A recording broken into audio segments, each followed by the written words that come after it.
A poor maid, Olama, is seduced and abandoned by a prince who becomes king, leaving her pregnant and shamed.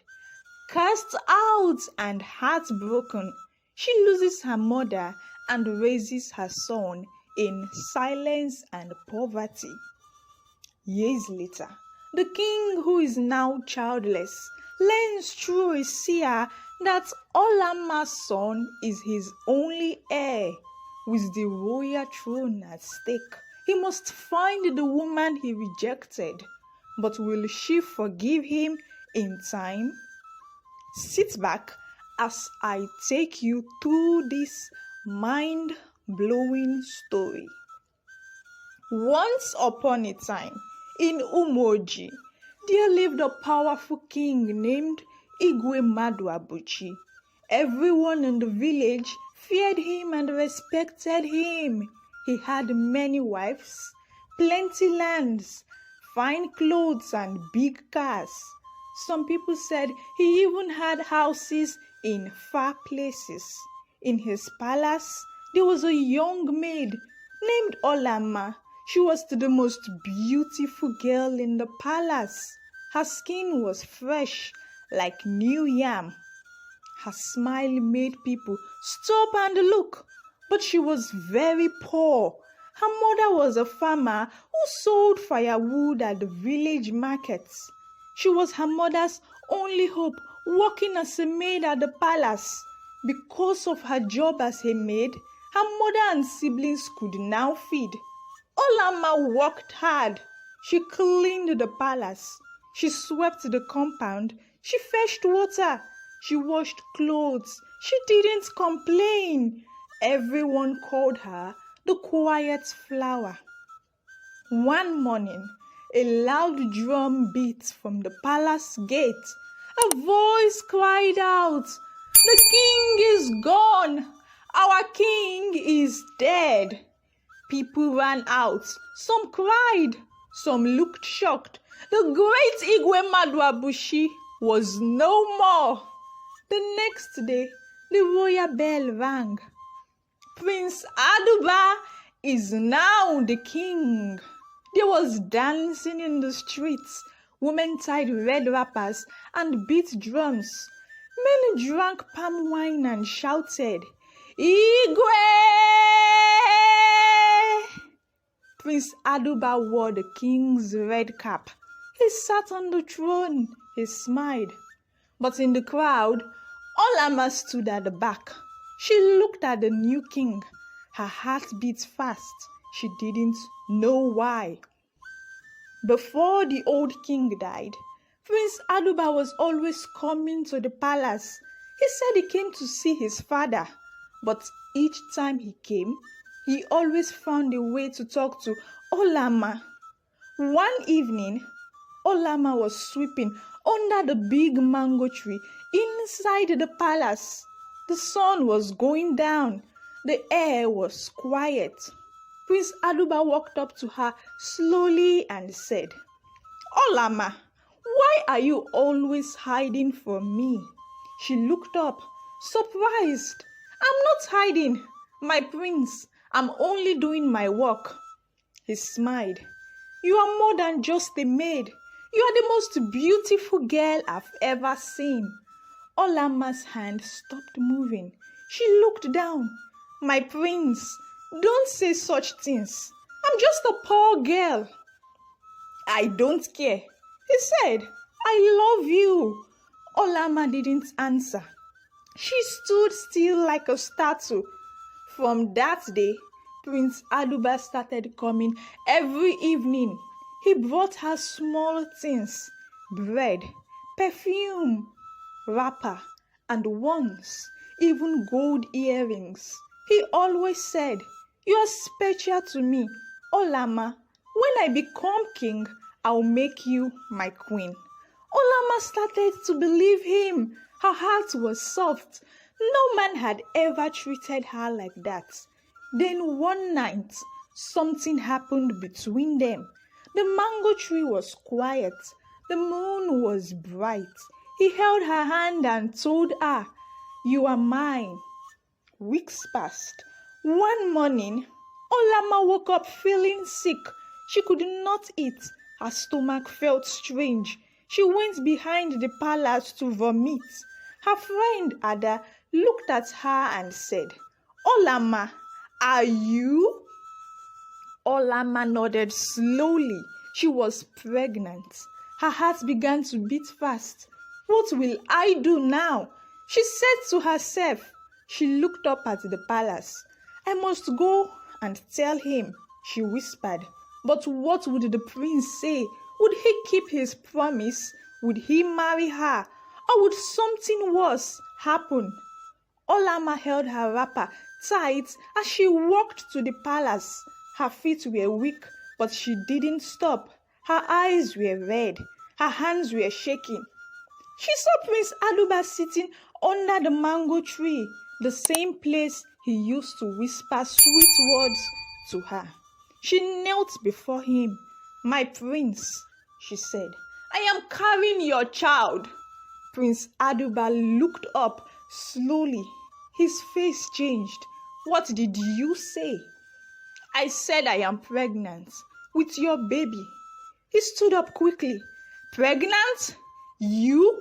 With whose child? With yours, my prince, she said, tears in her eyes. He laughed, but it was not a happy laugh. Olama, are you trying to trap me? No, my prince, you said. I said what? That I love you? That I'll marry you? Did anyone hear me say that? She looked at him. Her mouth was open. Her heart was broken. You promised me, she cried. You touched me. You said I was special. You are not special. You are just a maid. Leave here now before I call the guards. My prince, please. But he turned his back. Guards! He shouted. 2 palace guards ran in. Throw her out. The prince said, No, please, I'm carrying your child. Olama begged. The guards pulled her by the arms. They dragged her outside the gate and threw her on the ground. People saw her and began to talk. That is the palace maid. One woman said, the one that wants to tie the prince with pregnancy. Another one added, gold digger, shameless girl. Children pointed at her. Women whispered. Nobody helped her up. Olama stood, covered in dust. Her tears fell like rain. She picked up her wrapper and began to walk, alone. Olama walked to her mother's house at the edge of the village. Her legs were tired. Her heart was heavy. She opened the door slowly.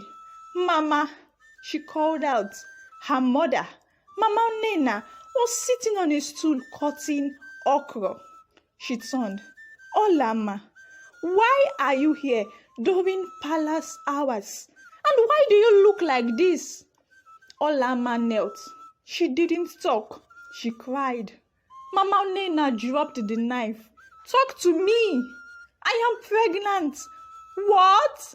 I am carrying Prince Aduba's child, but he chased me away. Mama Nena stood up, shaking. She held her chest. Did I hear you well? The prince? Olama nodded. He said I was just a maid. He said I am not special. Mama Nena sat down and put her head in her hands. From that day, people in the village started talking. They said your daughter is pregnant for the king's son. One woman said at the market, maybe she was sleeping around. Another replied, no wonder. She walks like she owns the village. Someone else added, the shame was too much. Mama Nena stopped going to the market. She stopped talking. She just sat in front of the house, quiet. One morning, Olama woke up and called her. Mama, Mama, are you okay? But Mama Nena did not answer. She was lying on the mat, cold and still. Olama shook her. Mama, Please wake up. But she didn't move. A black bottle was beside her. Olama screamed. She cried until her voice disappeared. She cried until her body gave up. Her only hope was gone. No one came to help. No one brought food. No one said sorry. Olama picked her wrapper and walked to the market square. She sat under the big tree with her growing stomach. That was her new home. People passed her every day. Some spat on the ground. Some laughed. Some said, "See her. She thought she was smart." But Olama didn't talk. She didn't beg. She just sat there and waited for the day her baby would come. Would anyone care? Would her child ever know who his father was? What would happen next? Olama sat under the big tree near the market. Her stomach was getting big. Her eyes were tired. Her clothes were old and dirty. Every day, people passed her. Some pointed fingers. Some laughed. Some threw stones near her feet. One afternoon, the village elders called a meeting at the square. The red-cap chiefs sat in a circle. Drums stopped. Everyone gathered. Elder Ofo said, "This girl, Olama, has brought shame to Umoji. She got pregnant for the prince and is now sitting in the open like a mad woman." Another elder, Nze Ikenna, added, "She wants to bring confusion to the royal family. The throne is holy. She cannot stay here. What shall we do?" Someone asked. "She must go," the elders shouted. They called the town crier. That evening, the gong rang all over the village. Bo, bo, bo. Listen, people of Umoji. Olama, the maid, is no longer welcome in this land. She is hereby banished. When Olama heard the town crier's voice, she cried silently. She didn't fight. She stood up with her swollen feet, picked her wrapper, and began to walk. She didn't know where she was going. She just followed the dusty road. After many hours, she entered the next village. She sat in front of a small food shop. The smell of rice made her stomach cry. An old woman stepped out of the shop. "Hey, you girl, what are you doing here?" Olama knelt. "Mama, please, I'm hungry. I have no one." The woman looked at her stomach. "Are you pregnant?" Olama nodded. "Yes, Mama." "What is your name?" "Olama." The old woman sighed. "I am Mama Uluaku. You can sit here, but I don't have much. I will give you food when I can."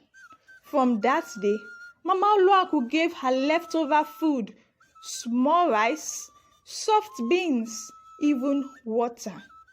Olama slept near the shop every night. People stared, but Mama Uluaku said, "Leave her. She is not disturbing anyone." Months passed.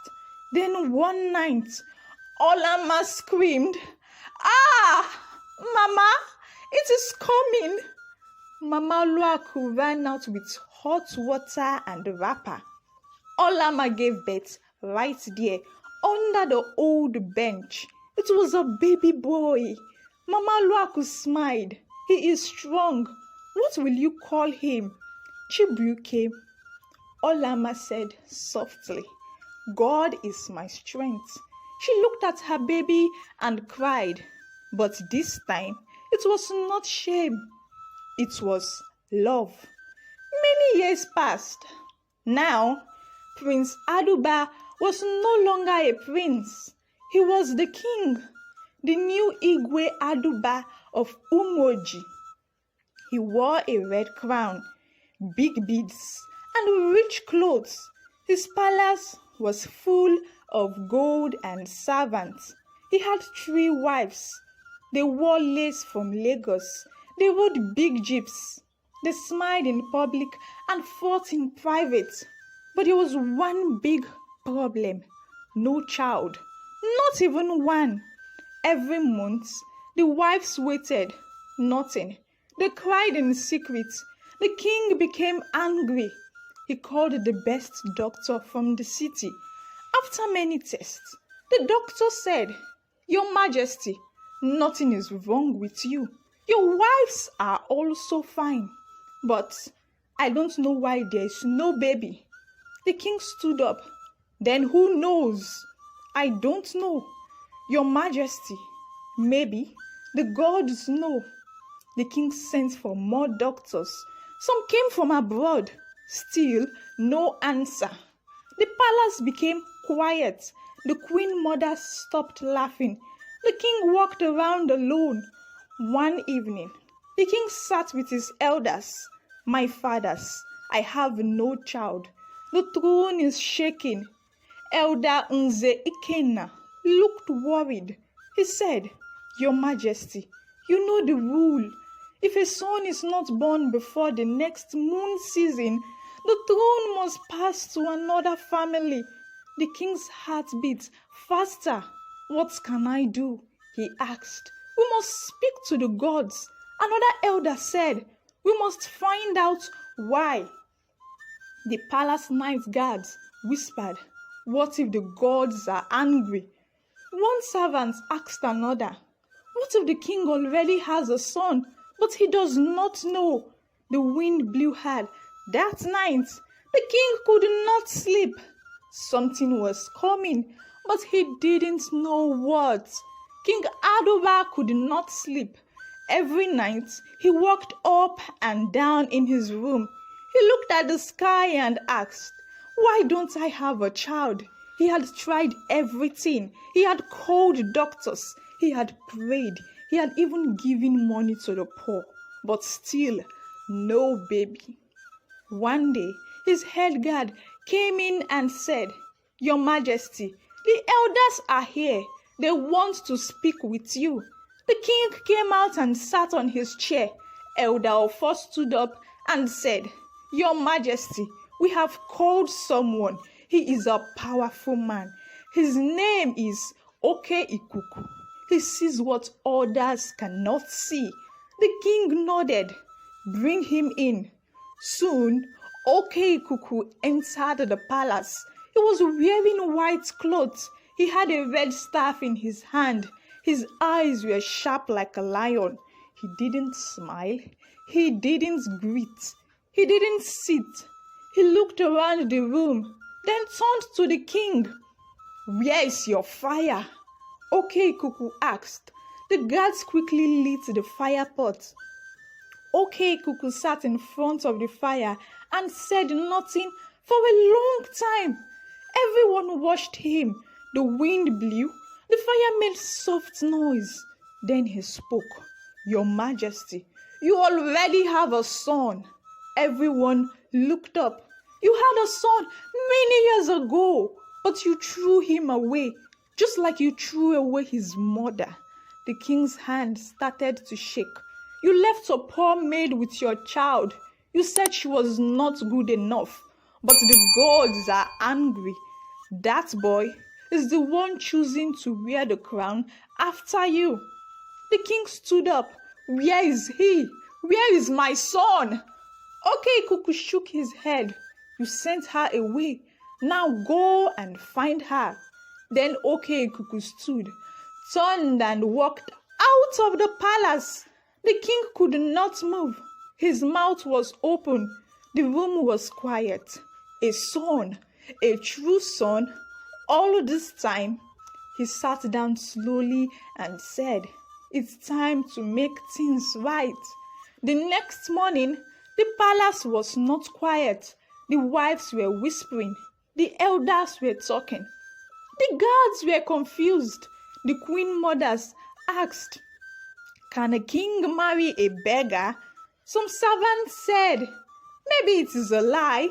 Maybe that child is not even his." But the king had made up his mind.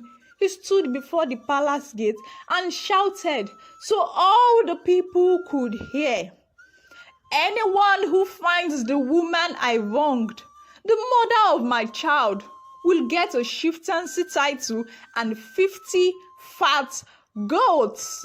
People ran into the streets. Some looked in the markets. Some even asked questions in far villages. Some even tried to bring the wrong woman just to get the goats. Meanwhile, in the next village, near a small food shop, an old woman was frying plantain. Her name was Mama Udoka. She looked across the road and saw a young woman with a small boy sitting near Mama Oluaku's shop. "Wait," Mama Udoka said to herself, "is that not the same girl they chased from Umoji years ago?" She looked again. "That's her! That's Olama! And that boy, he looks like the king!" She quickly washed her hands and ran to the palace guards in Umoji. "I know where she is!" she shouted. "Who?" one guard asked. "Olama, the poor maid who had the king's child." The guards looked at each other. "Are you sure?" one asked. "I swear on my late husband's grave." Mama Udoka said, "I see her every day." One guard rushed into the palace. "Your Majesty, a woman has found her." The king stood up at once. "Bring her now." When the king heard that Olama had been found, he quickly sent a fine car to the next village. A driver and 2 palace guards went with him. They reached Mama Oluaku's food shop and saw Olama sitting with her son. "Olama," the driver said gently, "the king wants to see you. He has sent this car for you and your son." Mama Oluaku came out, wiping her hands. "Olama, go. The gods are calling you higher," she said. Olama looked at her son, then at the car. Slowly, she stood up. She entered the car with her child beside her. When they reached Umoji, she was not taken to the palace. Instead, the king had prepared a new house for her, not far from the palace. The house had chairs, food, clean clothes, and a soft bed. But Olama didn't smile. She sat on the bed and looked at the wall. The past was too heavy. She remembered the shame, the day she was dragged out of the palace, the people who laughed at her, her mother who died from heartbreak. Her tears rolled down again, but she wiped them quickly. Later that evening, the king sent the village elders to visit her. They came with gifts. They sat on the floor before her. "Olama, we know the king wronged you," one elder said. Another one added, "The gods have spoken. Your son is the chosen one. Please, forgive him." Olama said nothing. Her eyes were red. She looked at her son, Chibuike, who was playing quietly in the corner. Her voice was soft. "I did not beg him for love. I did not beg him for food, but he gave me shame instead." The elders bowed their heads. "We beg you, Olama, time is short. The throne is shaking." Olama looked away. She was not sure what to say. The next morning, King Aduba stood in front of Olama's new house. He took a deep breath and knocked. Olama opened the door. She didn't bow. The king saw the boy sitting on a stool, drawing in the sand. He went down on his knees. "My son," the king said, "I am your father." The boy looked up, stood, and walked slowly to him. He looked into the king's eyes and said in a calm voice, "My real father died long ago." Mama said a man who lies and leaves his child is not a father. Everyone in the room went quiet. The king's mouth opened. No words came out. He tried to speak, but his voice failed. Olama turned away. Just then, a palace guard ran in, sweating. "Your Majesty," he shouted. "What is it?" The king asked. "Chief Ugwaye and the royal chiefs are meeting right now. They say if you don't bring your son to the palace before sunset, the throne will go to the Ede family tonight." "What?" The king shouted. "Yes, my king. They say you have no heir, and the gods must not be mocked. They are already preparing the Ede family for the crown." Everyone turned to Olama. Everyone looked at the boy. Would she follow the king back to the palace? Would the boy accept the king as his father? Would the royal family lose the throne forever? The sun was already going down. Time was short, but Olama said nothing. She just held her son's hand, and the boy looked at her and asked, "Mama, should we go?" What will Olama do? Will she return to the palace with her son? Will the royal throne pass to another family forever? The battle between truth, pride, and tradition has just begun. If this story touched your heart, don't forget to like, drop a comment, and share with your friends. Make sure to subscribe and turn on the bell so you don't miss the next part of this powerful story. Tell us in the comments, if you were Olama, would you forgive the king?